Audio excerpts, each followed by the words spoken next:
यह कहानी है एक छोटे से गांव की, जहां जिंदगी अपनी धीमी पुरअमन रफ्तार से चलती थी। एक नौजवान रहता था जिसका नाम अफ़ान था। सुबह की अजान की आवाज, खेत खलिहानों की खुशबू और लोगों के चेहरों पर एक बेफिक्री सी मुस्कान, यह सब कुछ उसकी जिंदगी का हिस्सा था। करीब 30 साल का यह नौजवान अपने हथियार, छेनी, हथौड़ा, आरी से इस कदर मोहब्बत करता था जितनी शायद कोई अपने प्यारों से करता होगा। उसका शौक था लकड़ी को नई जिंदगी देना। पुराने दरवाजे हों या टूटी हुई कुर्सी, अफ़ान के हाथों में आकर वो एक नया रूप ले लेते थे। लकड़ी के रेशों में वो इतनी गहराई तक उतर जाता था जैसे उनकी रूह को पहचान रहा हो। उसका काम सिर्फ मजबूती या खूबसूरती का जरिया नहीं था, बल्कि वो उसमें अपनी रूह डाल देता था। लोग कहते थे अफ़ान की बनाई चीजें सालों साल चलती हैं, जैसे उनमें कोई खास बरकत हो। अफ़ान का सबसे कीमती सरमाया उसकी ईमानदारी और उसका अल्लाह पर मुकम्मल यकीन था। वो दिन भर की मजदूरी में ही खुश था और उसका चेहरा हमेशा सुकून से भरा रहता था। चाहे दिन भर की कमाई बस इतनी ही हो कि पेट भर सके, अफ़ान ने कभी शिकायत नहीं की। वो जानता था रिज़्क़ देने वाला अल्लाह है और वो अपने बंदों को कभी भूखा नहीं रखता। उसकी छोटी सी कोठरी जहां वो रहता था और अपना काम करता था, गांव के बीच में थी। हर सुबह नमाज़े फज्र के बाद वो अपनी कोठरी खोलता और बिस्मिल्लाह कहकर अपने दिन की शुरुआत करता। इस पुरअमन गांव के किनारे पर किसी बड़े से शीशे के खानदान की तरह एक आलीशान हवेली चमकती थी। यह हवेली शहर के एक मशहूर दौलतमंद सेठ फैजान मिर्जा की थी। उनका कारोबार दुनिया भर में फैला हुआ था और उनकी दौलत का अंदाजा लगाना मुश्किल था। इस हवेली में सबसे दिलचस्प शख्सियत थी सेठ फैजान की इकलौती बेटी आयशा।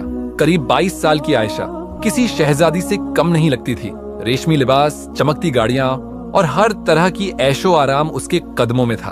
उसके पास वो सब कुछ था जिसकी एक इंसान तमन्ना कर सकता है, नाम, शोहरत, दौलत। लेकिन आयशा के चेहरे पर एक अजीब सी उदासी छाई रहती थी। उसकी आंखों में एक खालीपन था जो उसकी महंगी मुस्कानों के पीछे छुपा हुआ था। वो मुस्कुराती थी, लेकिन उसकी मुस्कान उसकी आंखों तक नहीं पहुंचती थी। वो शहर से गांव की इस हवेली में अक्सर आती थी, लेकिन किसी से मिलना जुलना उसे पसंद नहीं था। उसकी जिंदगी उसके कमरे की 4 दीवारों तक ही महदूद थी, या फिर उसके कुछ खास चुनिंदा दोस्तों तक जो शहर में थे। गांव वाले अक्सर उसे हवेली के बड़े गेट से अंदर बाहर आते जाते देखते थे और हैरत करते थे कि इतनी दौलत होने के बावजूद यह लड़की इतनी उदास क्यों रहती है। कोई कहता था शायद दौलत की तन्हाई है, तो कोई कहता था शहर की जिंदगी का असर है। अफ़ान और आयशा की दुनियाएं बिल्कुल मुख्तलिफ थीं, लेकिन उनकी राहें कभी कभी आमने सामने आ जाती थीं। अफ़ान अक्सर हवेली के पास से गुजरता था जब वो किसी दूसरे गांव में काम के लिए जा रहा होता था।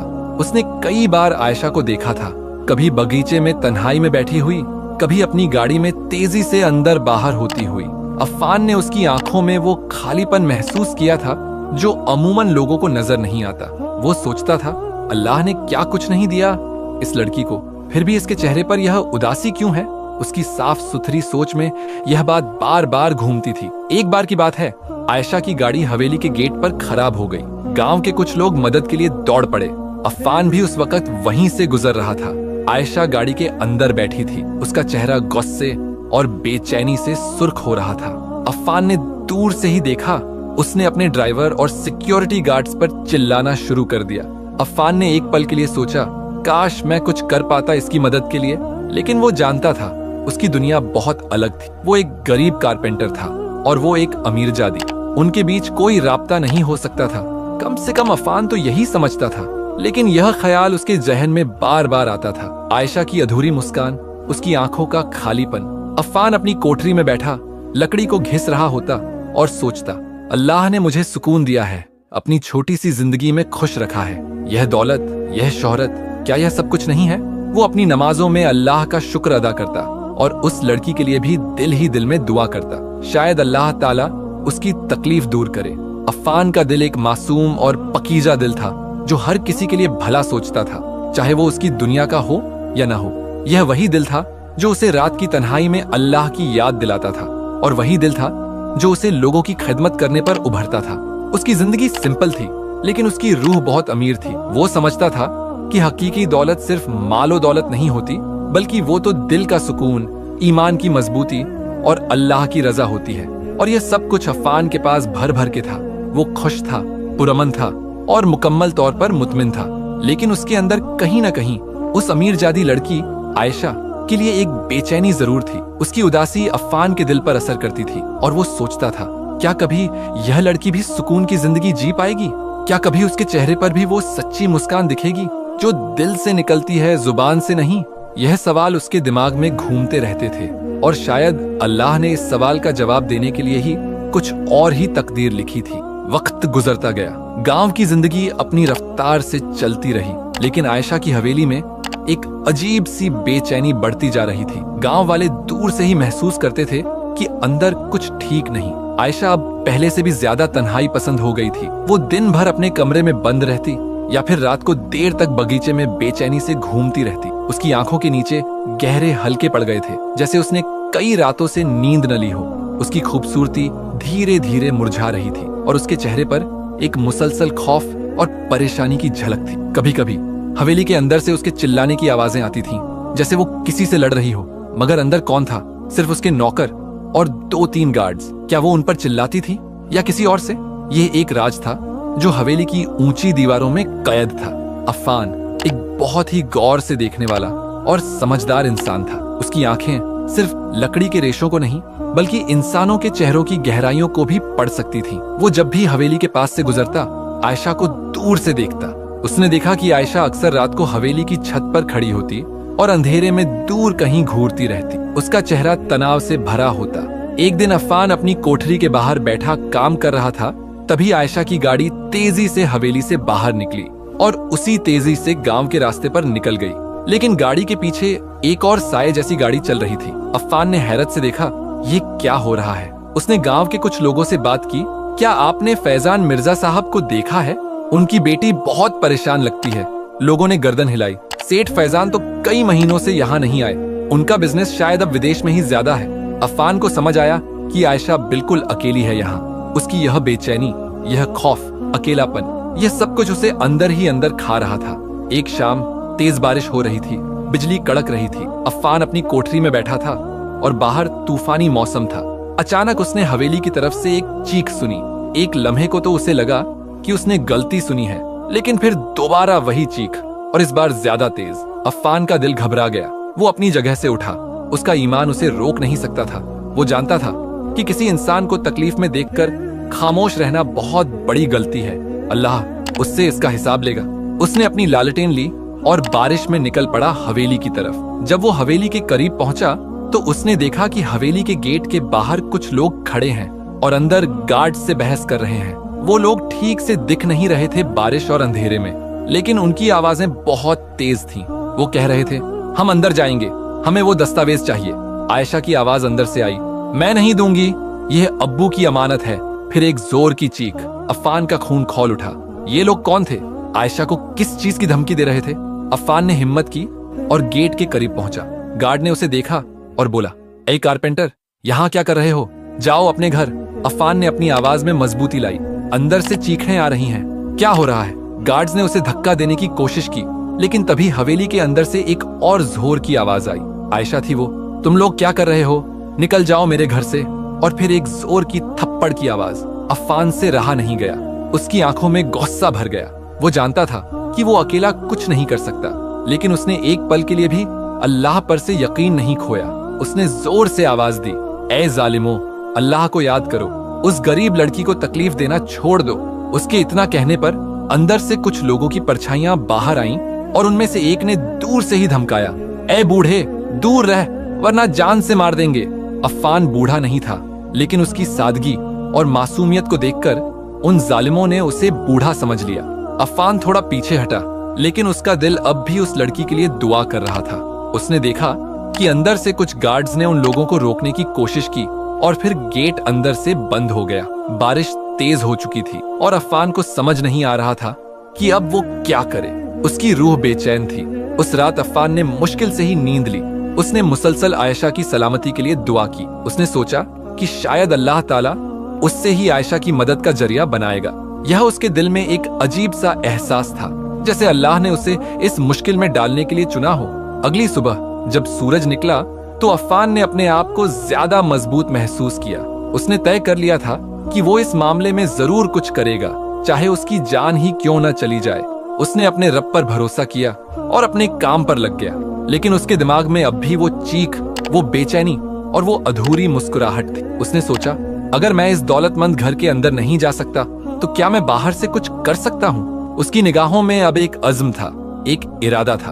वो अब सिर्फ एक कारपेंटर नहीं था, बल्कि वो एक ऐसी रूह था जो सिर्फ लकड़ी को नहीं बल्कि टूटते हुए दिलों को भी जोड़ने का हौसला रखती थी। उसे लग रहा था कि आयशा को उसकी मदद की सख्त जरूरत थी और अल्लाह ताला ने उससे यह जिम्मेदारी दी थी। वो सिर्फ एक गरीब कारपेंटर था, लेकिन उसका ईमान और उसकी इंसानियत किसी भी दौलतमंद इंसान से कहीं ज्यादा थी। और शायद यही वजह थी कि अल्लाह ने उससे इस मसले का हल निकालने के लिए चुना था।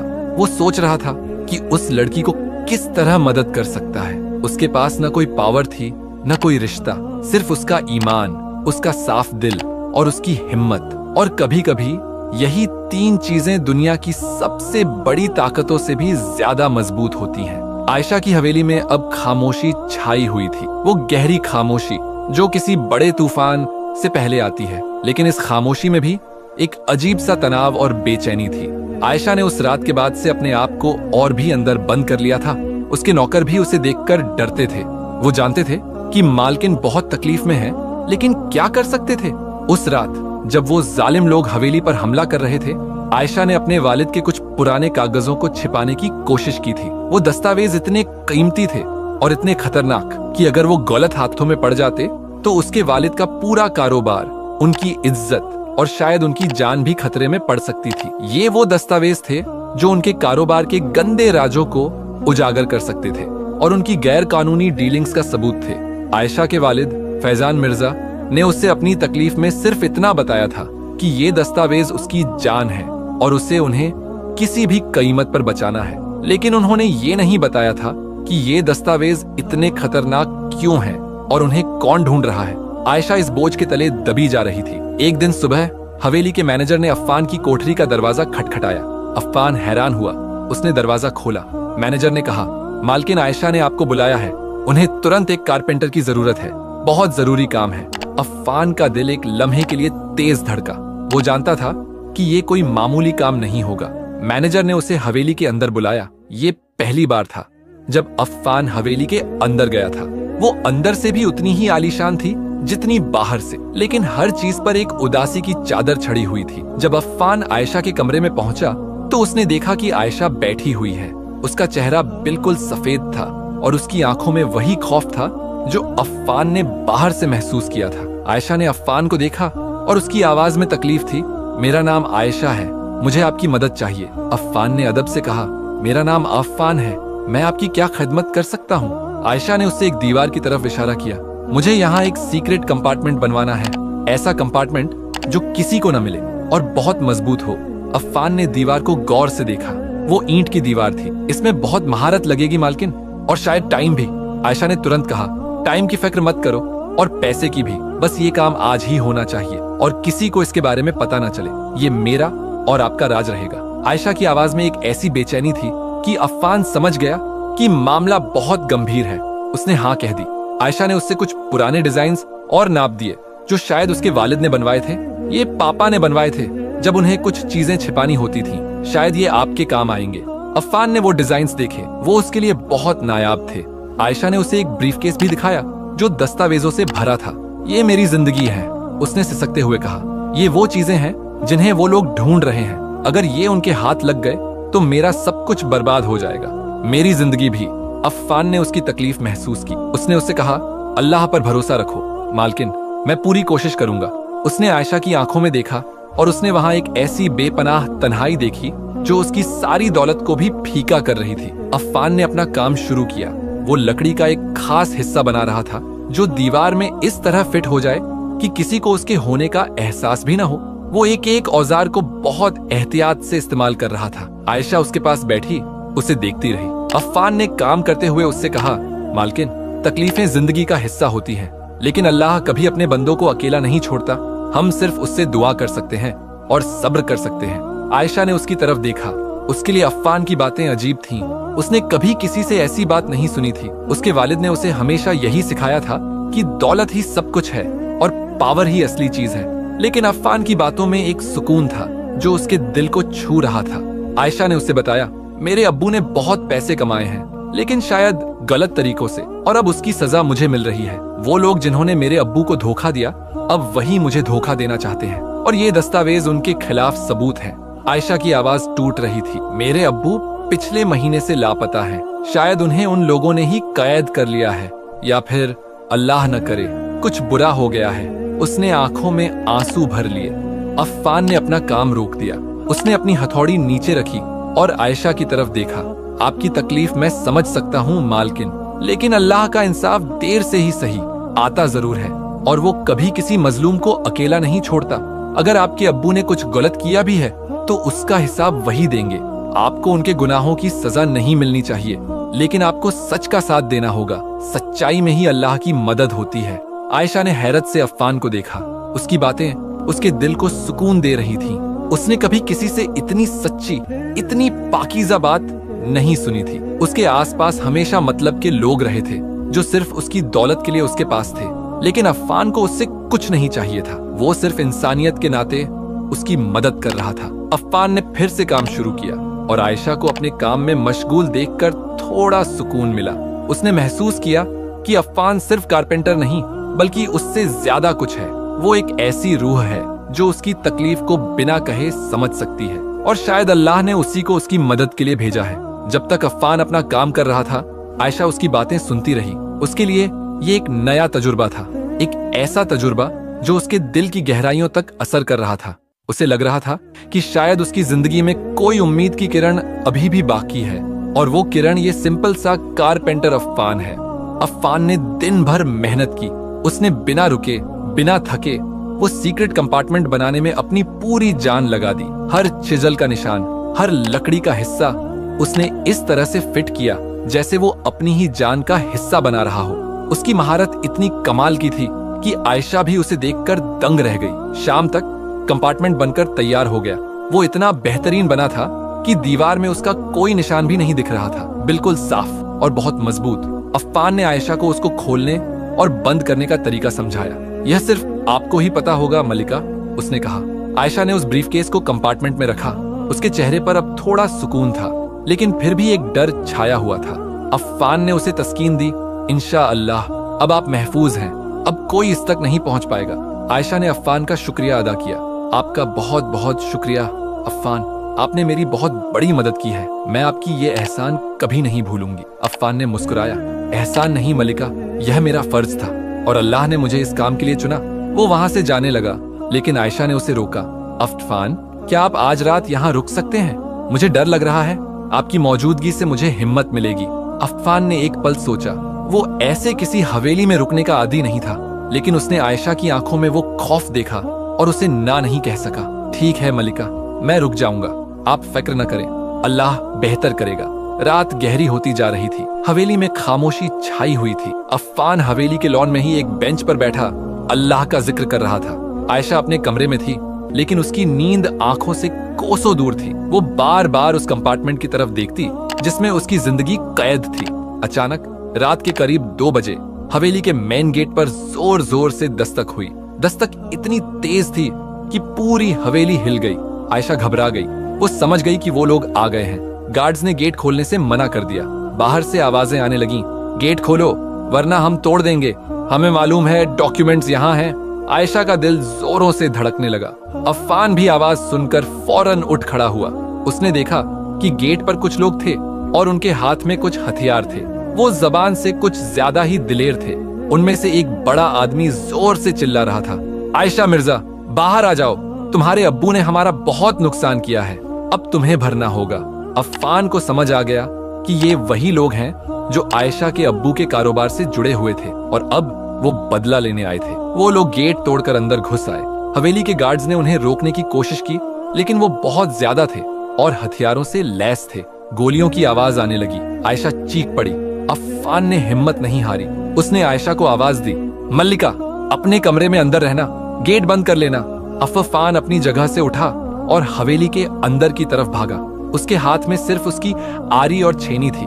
उसने देखा कि वो लोग हवेली के अंदर आ चुके थे और हर कमरे में ढूंढ रहे थे। आयशा के कमरे की तरफ बढ़ रहे थे। अफ़ान ने अपनी अकल और हिम्मत का इस्तेमाल किया। उसने जहां जहां से वो लोग गुजर रहे थे वहां वहां से कुछ पुराने लकड़ी के टुकड़े और फर्नीचर गिरा दिए ताकि उनकी रफ्तार कम हो। वो एक कारपेंटर था, उसे पता था कहां से क्या गिराने पर ज्यादा आवाज होगी और किस तरह से उनको डिस्टर्ब किया जा सकता है। एक बार तो एक आदमी अफ़ान के करीब आ गया। उसने अफ़ान को पकड़ने की कोशिश की, लेकिन अफ़ान ने फौरन अपनी आरी उसके हाथ को छुआ दिया और वो चिल्लाता हुआ पीछे हटा। अफ़ान को मालूम था कि वो फिजिकली इन लोगों से लड़ नहीं सकता, लेकिन वो अपनी अक्ल और महारत का इस्तेमाल कर सकता था। हवेली के अंदर अब शोर मच गया था। आयशा अपने कमरे में कांप रही थी। उसने अल्लाह से मदद मांगी। उसे अफ़ान की बातें याद आईं। अल्लाह कभी अपने बंदों को अकेला नहीं छोड़ता। अफ़ान अपनी जान की परवाह किए बगैर उन लोगों को रोकने की कोशिश कर रहा था। उसने हवेली के पुराने वायरिंग सिस्टम में भी गड़बड़ी कर दी, जिससे लाइट्स फ्लिकर करने लगी और उन लोगों में कंफ्यूजन पैदा हो गई। वो एक एक दरवाजे को अंदर से लॉक करता गया। उन्हें मजीद मुश्किल में डालने के लिए उन लोगों का लीडर चिल्ला रहा था, उस लड़की को पकड़ो और वो डॉक्यूमेंट्स ढूंढो।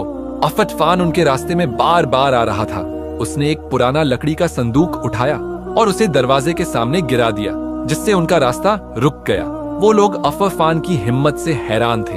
एक गरीब कारपेंटर अकेला इतनी बड़ी गैंग को रोकने की कोशिश कर रहा था।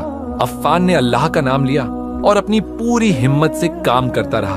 उसने आखिरकार आयशा के कमरे के गेट को अंदर से बंद कर दिया और उस पर लकड़ी के टुकड़े लगाकर उसे और मजबूत कर दिया। वो लोग अब उस कमरे के बाहर पहुंच चुके थे। वो दरवाजा तोड़ने की कोशिश कर रहे थे। आयशा अंदर से चीख रही थी। अफ़ान को पता था कि वो ज्यादा देर तक उन्हें रोक नहीं पाएगा। उसने एक फैसला लिया। उसने सोचा कि अगर वो खुद को उनके सामने पेश कर दे तो शायद वो आयशा को छोड़ दे। उसने अल्लाह से दुआ की, या अल्लाह मेरी जान ले ले, लेकिन इस मासूम लड़की को बचा ले। उसने कमरे के बाहर से आवाज दी, आयशा मलिका, आप अंदर रहना, मैं बात करता हूँ इनसे। फिर उसने उन लोगों के लीडर को आवाज दी, ए बड़े आदमी, तुम क्या ढूंढ रहे हो? मुझे बताओ, शायद मैं तुम्हारी मदद कर सकूं। लीडर ने उसकी तरफ देखा। तू कौन है? ए गरीब, तू हमारी राह में क्यों आ रहा है? अफ़ान ने हिम्मत से कहा, मैं अल्लाह का बंदा हूँ और इंसानियत का खादिम हूँ। तुम क्या चाहते हो? लीडर ने कहा, हमें वो डॉक्यूमेंट्स चाहिए जो फैजान मिर्जा ने छिपाए हैं। अफ़ान ने कहा, अगर वो डॉक्यूमेंट्स मिल भी गए तो तुम्हें क्या मिलेगा? सिर्फ और सिर्फ गुनाह। अल्लाह से डरो। लीडर ने गुस्से से उस पर हमला कर दिया, लेकिन तभी अल्लाह की कुदरत देखो, बाहर से पुलिस के सायरन की आवाज आने लगी। शायद गांव वालों ने गोलियों की आवाज सुनकर पुलिस को बुला लिया था। पुलिस की आवाज सुनते ही वो लोग घबरा गए। लीडर ने अपने साथियों को इशारा किया, चलो यहाँ से, पुलिस आ गई है, और वो सब भागने लगे। अफ़ान ने अल्लाह का शुक्र अदा किया। उसकी हिम्मत रंग लाई थी। अल्लाह ने उसकी दुआ सुन ली थी। हवेली में अब सुकून छा गया था, लेकिन इस सुकून में भी एक खौफ और हैरत शामिल थी। आयशा अब भी अंदर थी और उसे समझ नहीं आ रहा था कि ये सब कैसे हुआ। उसने अपनी आंखों से देखा था कि अफ़ान ने अपनी जान की परवाह किए बगैर उसकी मदद की थी। वो एक गरीब कारपेंटर था, लेकिन उसकी हिम्मत किसी अमीर से कम नहीं थी। और उस रात आयशा ने पहली बार महसूस किया कि सच्ची दौलत क्या होती है। पुलिस हवेली में दाखिल हुई। उन्होंने देखा कि कुछ लोग अभी भी भागने की कोशिश कर रहे थे और कुछ को गार्ड्स ने रोके रखा था। पुलिस ने उन सबको गिरफ्तार कर लिया। अफ़ान ने उन्हें पूरा वाकया बताया कि कैसे वो लोग अंदर घुसे और क्या ढूंढ रहे थे। पुलिस ने आयशा से बात की। आयशा ने पुलिस को वो सारी बातें बताई जो उसके अब्बू ने उससे कही थीं, और उन डॉक्यूमेंट्स के बारे में भी बताया। उसने बताया कि कैसे अफ़ान ने उसकी मदद की। पुलिस ऑफिशियल्स भी अफ़ान की हिम्मत और ईमानदारी से मुतासिर हुए। जब सुबह हुई तो हवेली में एक अलग ही माहौल था। आयशा, जो रात भर सो नहीं पाई थी, अफ़ान के पास आई। उसने अफ़ान का हाथ पकड़ा और उसकी आंखों में आंसू थे। अफ़ान, आपने मेरी जिंदगी बचाई है। मैं आपकी एहसानमंद रहूंगी। आपने मुझे सिर्फ मेरी जान नहीं बचाई, बल्कि आपने मुझे सच्ची हिम्मत का मतलब भी सिखाया है। अफ़ान ने मुस्कुराया, मल्लिका, ये अल्लाह की मदद थी, मैं तो बस एक जरिया था। आयशा ने अपनी आंखें पोंछी। मैं अब्बू के डॉक्यूमेंट्स पुलिस को दूंगी, चाहे कुछ भी हो। सच सामने आना चाहिए। अब्बू ने गलतियां की हैं और उनकी सजा उन्हें मिलनी चाहिए। आयशा ने यह फैसला बहुत मुश्किल से लिया था, लेकिन अफ़ान की बातों ने उसे हिम्मत दी थी। उसने समझा था कि सच्चाई में ही सुकून है। आयशा ने वो सीक्रेट कंपार्टमेंट खोला और डॉक्यूमेंट्स निकालकर पुलिस के हवाले कर दी। उन डॉक्यूमेंट्स में फैजान मिर्जा की इल्लीगल डीलिंग्स के सारे सबूत थे। ये बहुत बड़े घोटाले का पर्दाफाश हुआ।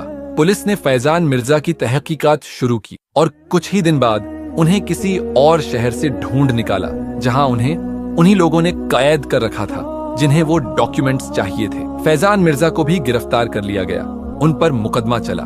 ये खबर पूरे शहर और गांव में फैल गई। लोगों को हैरत हुई कि इतना बड़ा सेठ इतने बड़े घोटाले में शामिल था।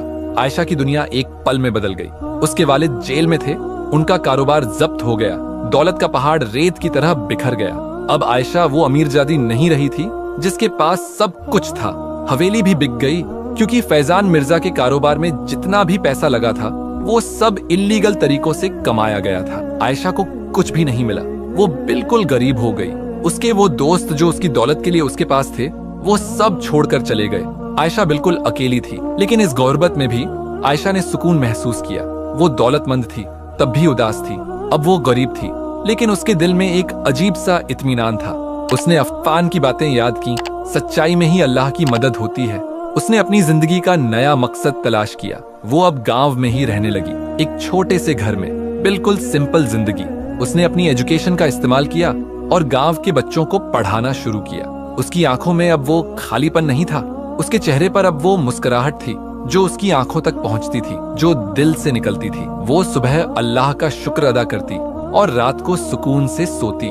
उसने दौलत की चमक दमक में वो सुकून नहीं पाया था जो उसे गुर्बत और सच्चाई में मिला। वो अब लोगों से मिलने लगी, उनसे बात करने लगी, उनकी मदद करने लगी।